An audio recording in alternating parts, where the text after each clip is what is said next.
والعاقبة للمتقين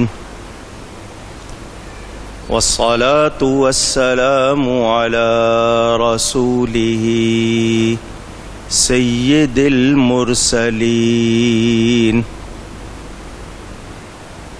رحمة للعالمين شفيع المذنبين سيد الأولين والآخرين سيدنا ومولانا محمد رسول رب العالمين وعلى آله وصحبه أجمعين أما بعد فأعوذ بالله من الشيطان الرجيم بسم الله الرحمن الرحيم حاميم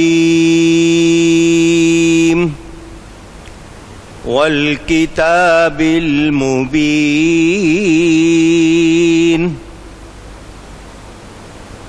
إنا أنزلناه في ليلة مباركة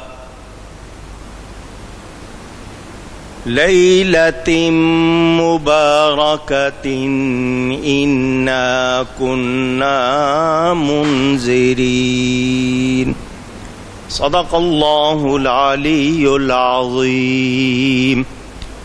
محبت کے ساتھ ایک مرتبہ دروشی پڑھ لیجئے۔ اللہم صلی علی سیدنا و مولانا محمد معدن الجود والکرم وآلہ وصحبہ وبارک وسلم۔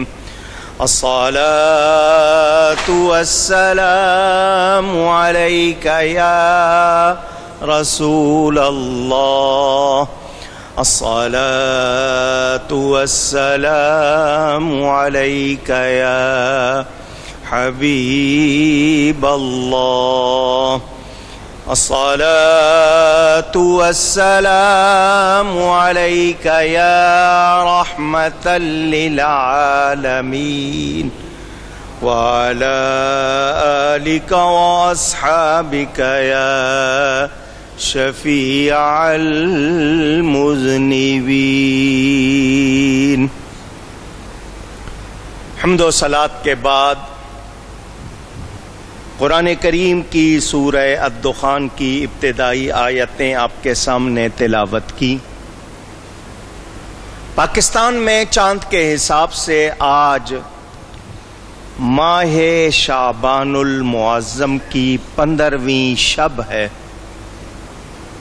جسے عام طور پر شب براءت کہا جاتا ہے۔ شب فارسی کا لفظ ہے، براءت عربی کا لفظ ہے جس کے معنی رہائی کے ہیں، تو شب براءت کچھ لوگ شب رات کہہ لیتے ہیں، ہندی والے شب رات کہتے ہیں، عربی والے لیلۃ المبارکہ برکت والی رات کہتے ہیں۔ اس رات کے حوالے سے ہر سال آپ اس کی تفصیل سنتے ہیں، انشاءاللہ آج بھی آپ کو کچھ باتیں پہنچاؤں گا۔ سب سے پہلی بات یہ کہ سارے مہینے اللہ کے ہیں، سارے دن اللہ کے ہیں، ساری راتیں اللہ کی ہیں، مگر جن راتوں پر، جن دنوں پر، جن مہینوں پر خاص مہر لگی ہوئی ہے وہ زیادہ محترم ہیں۔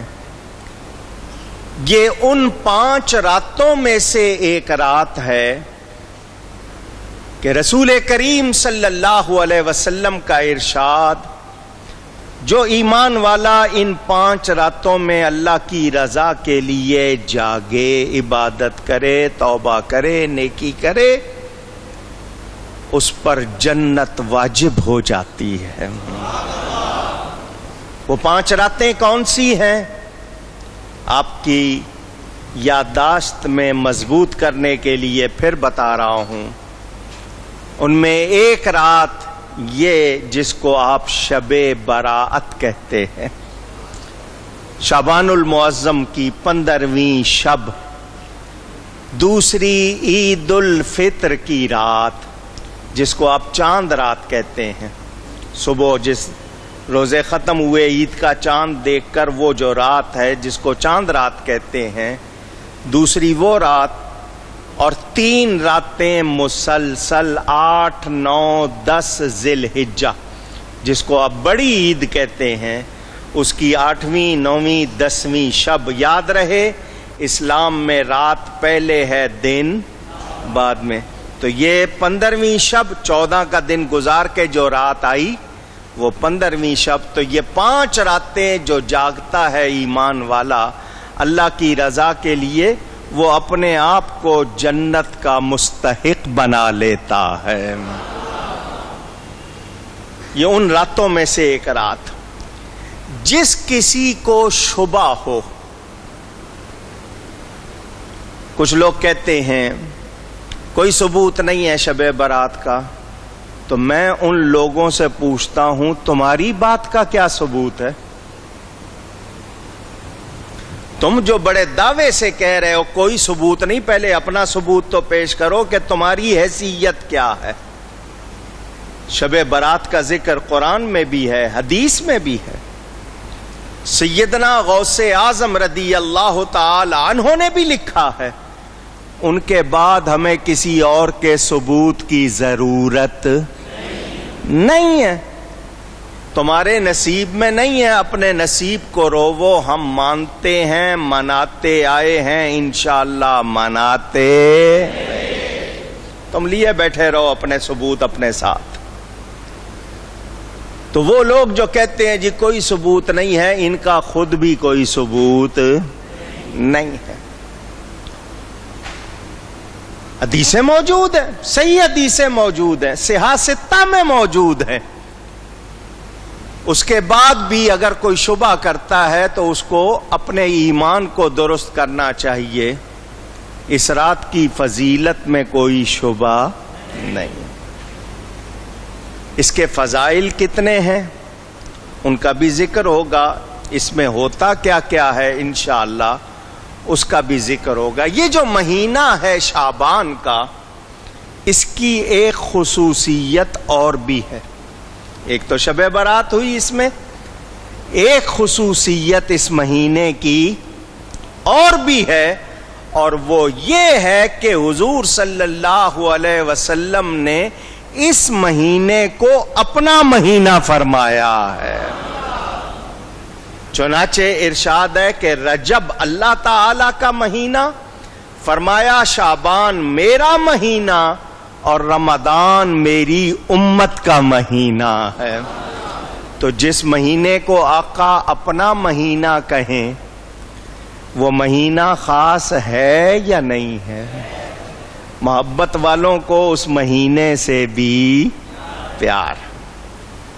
ایک اور بات بھی ہے، ہم اہل سنت و جماعت کی ایک نشانی ہے بہت زیادہ درود و سلام پڑھنا، یہ سنیوں کی نشانیوں میں سے ہے۔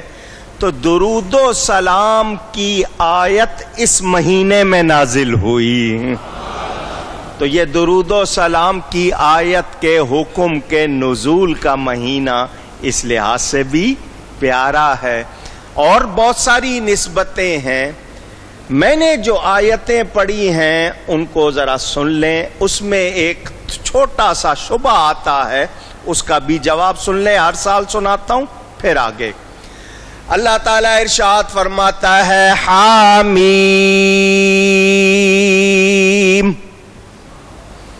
یہ حروف مقطعات، مقطعات عربی کا لفظ ہے، کاٹنا، کاٹ کاٹ کر توڑ توڑ کر پڑھنا. لکھا اکٹھا جاتا ہے, پڑھا توڑ توڑ کر پڑھا جاتا ہے. ہا الگ پڑھا جاتا ہے, میم الگ. تو یہ حروف مقطعات 29 صورتیں ہیں جن کے شروع میں آتی ہیں.